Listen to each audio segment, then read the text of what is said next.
Pemberdayaan UMKM menciptakan usaha kecil yang mampu bersaing secara sehat. Dalam perekonomian Indonesia, ada istilah usaha mikro, kecil, dan menengah atau UMKM. Sektor usaha ini sebenarnya sudah lama dikelola masyarakat, baik sendiri maupun turun-temurun. UMKM benar-benar mendapat perhatian serius saat krisis moneter melanda tanah air pada era 1998 silam. Ketika itu, saat banyak usaha dalam skala besar mengalami hantaman badai ekonomi, UMKM terbukti sebagai sektor yang paling kuat bertahan menghadapi krisis tersebut. Tak hanya itu, UMKM di Indonesia juga menjadi penyelamat negara yang sedang berada dalam kondisi terburuk. Fakta itu sekaligus membuka mata banyak pihak bahwa Indonesia sebenarnya memiliki sektor usaha yang sangat layak untuk dipertahankan dan dikembangkan.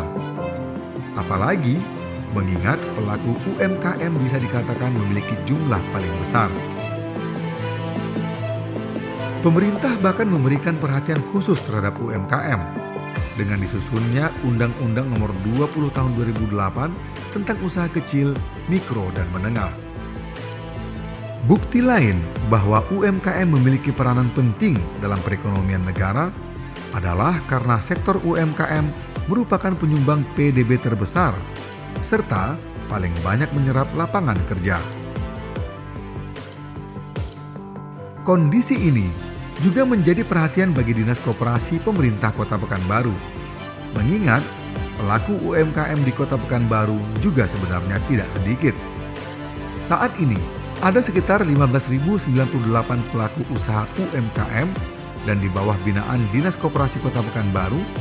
Namun setelah adanya bantuan Presiden, pelaku UMKM melonjak hingga mencapai 31.000 lebih. Di saat itu kita ulang lagi pendataan. Yang awalnya jumlah pelaku UMKM di Kota Pekanbaru itu 15.098. Begitu kita ulang lagi pendataan, kemudian juga kita bikin aplikasi dan kita suruh pelaku UMKM langsung untuk memasukkan datanya melalui aplikasi. Maka terdatalah sampai hari ini itu sebanyak 31.700 pelaku UMKM.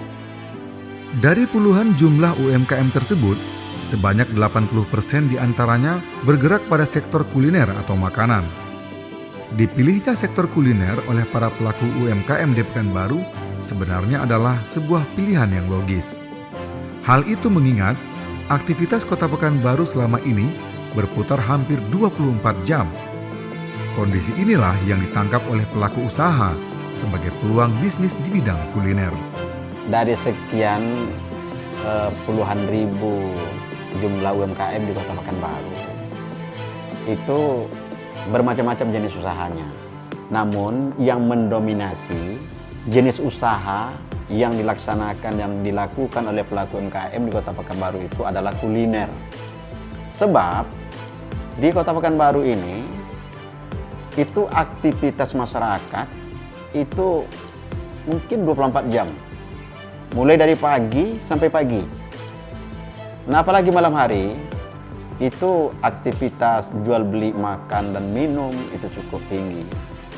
Maka inilah yang ditangkap oleh pelaku UMKM yang ada di Kota Pekanbaru ini. Pelaku UMKM menangkap bahwa dengan aktivitas 24 jam ini, maka yang cocok untuk dikembangkan adalah kuliner. Nah, itu makanya di Kota Pekanbaru itu 80% usaha UMKM itu adalah bergerak di bidang kuliner. Meski memiliki jumlah dan potensi yang cukup, namun hingga saat ini ada sejumlah kendala yang masih menjadi batu sandungan bagi pelaku UMKM di Kota Pekanbaru.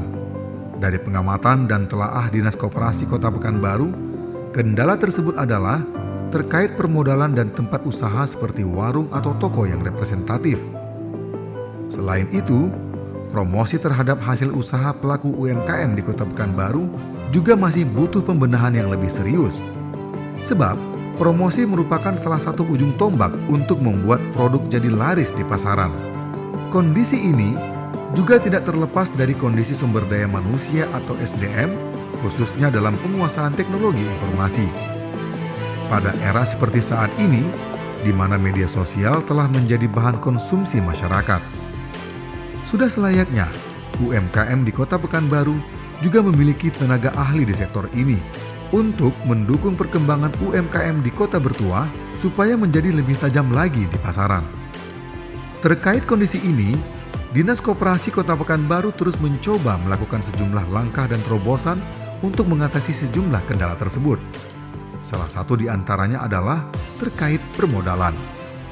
Meskipun tidak bisa memberikan bantuan secara langsung, namun pemerintah Kota Pekanbaru melalui Dinas Koperasi UMKM menjembatani bagaimana pelaku UMKM ini bisa memperoleh modal yang kuat untuk menjalankan usahanya, terutama bagaimana untuk mendapatkan dana kredit usaha rakyat atau KUR.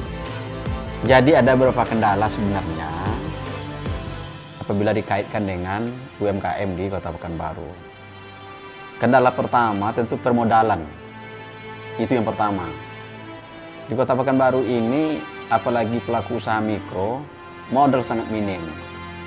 Nah, sementara kita tidak bisa membantu permodalan itu. Tapi kita hanya bisa menjembatani mereka, bagaimana mereka itu bisa mendapatkan modal.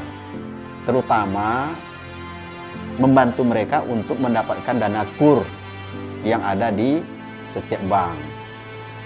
Dana KUR ini, pihak bank pun dia punya kewajiban untuk menyalurkan kepada pelaku UMKM.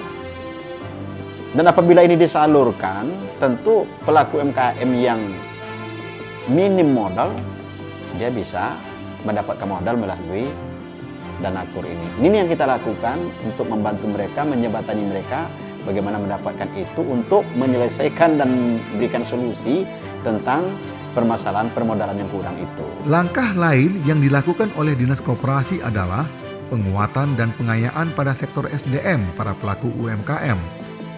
Dalam hal ini, mereka diberikan pelatihan dan pembinaan yang disesuaikan dengan kondisi saat ini. Kita Dinas Koperasi UMKM Kota Pekanbaru harus bisa melakukan pembinaan, melakukan pelatihan bagaimana pelaku-pelaku UMKM ini bisa eksis, tumbuh dan berkembang, bisa meningkatkan usahanya. Nah, ini macam-macam yang kita lakukan. Pelatihan, pembinaan yang kita lakukan selama ini. Nah, untuk pelatihan itu kita bisa bekerja sama dengan pihak swasta lainnya. Kita bisa bekerja sama dengan pelaku usaha besar. Karena untuk melakukan pembinaan terhadap pelaku usaha mikro, itu ada kewajiban sebenarnya pelaku usaha besar. Nah, ini kita kerjasamakan. Mereka juga dimotivasi untuk membentuk kelompok yang pada nantinya para anggota kelompok itu bisa saling mengisi dan menguatkan, khususnya dalam hal sharing produk. Tidak hanya itu, dari pelatihan tersebut juga diharapkan nanti akan bermunculan para wirausahawan baru atau WUB yang nantinya akan semakin menguatkan dan memantapkan dinamika UMKM di kota Smart City Madani ini. Yang tak kalah penting, tentu saja penguatan pada penguasaan teknologi informasi, khususnya bagaimana memanfaatkan media sosial menjadi salah satu ujung tombak dalam memasarkan seluruh produksi UMKM yang ada di Kota Bertuah. Sekarang ini media banyak. Ada asal punya Android, asal ada dia IG, ada Facebook, ada WA, nah, dan macam-macamnya, itu bisa dipromosikan sebenarnya. Tapi sebenarnya kita menginginkan ada tempat promosi yang layak untuk pelaku UMKM. Nah, ini kita dari pemerintah kota tentu tidak akan bisa maksimal untuk memberikan solusi tentang masalah promosi ini. Tapi tetap kita berusaha. Nah, salah satu di antara usaha yang kita lakukan itu adalah bagaimana pelaku UMKM itu kita latih supaya bisa dia membuat aplikasi. Yang mana aplikasi yang dimiliki oleh mereka setelah kita latih, dia bisa menjual produknya secara online. Berdasarkan sejumlah program dan terobosan tersebut, diharapkan para pelaku UMKM di Kota Pekanbaru bisa naik kelas dan lebih berdaya saing, kompetitif, serta mampu melihat peluang dan pangsa pasar dengan lebih baik lagi. Mereka juga diharapkan akan lebih adaptif dan dengan perkembangan saat ini yang dinamikanya bergerak dengan cepat. Sebab, untuk memasarkan sebuah produk, tidak hanya dituntut memiliki produk yang berkualitas, namun lebih jauh lagi, pelayanan yang menyertai pemasaran sebuah produk juga harus ditata dengan sebaik mungkin. Dalam hal ini, para pelaku UMKM di Kota Pekanbaru harus mempersiapkan dari awal. Mulai dari melengkapi izin, produksi yang berkualitas, membuat kemasan yang menarik, hingga tentu saja promosi yang gencar secara terus-menerus. Bila klasifikasi tersebut sudah dimiliki para pelaku UMKM di Pekanbaru, bukanlah sebuah hal yang mustahil bila produk UMKM asal Pekanbaru bakal menjadi tuan di negeri sendiri, bahkan menembus pasar internasional.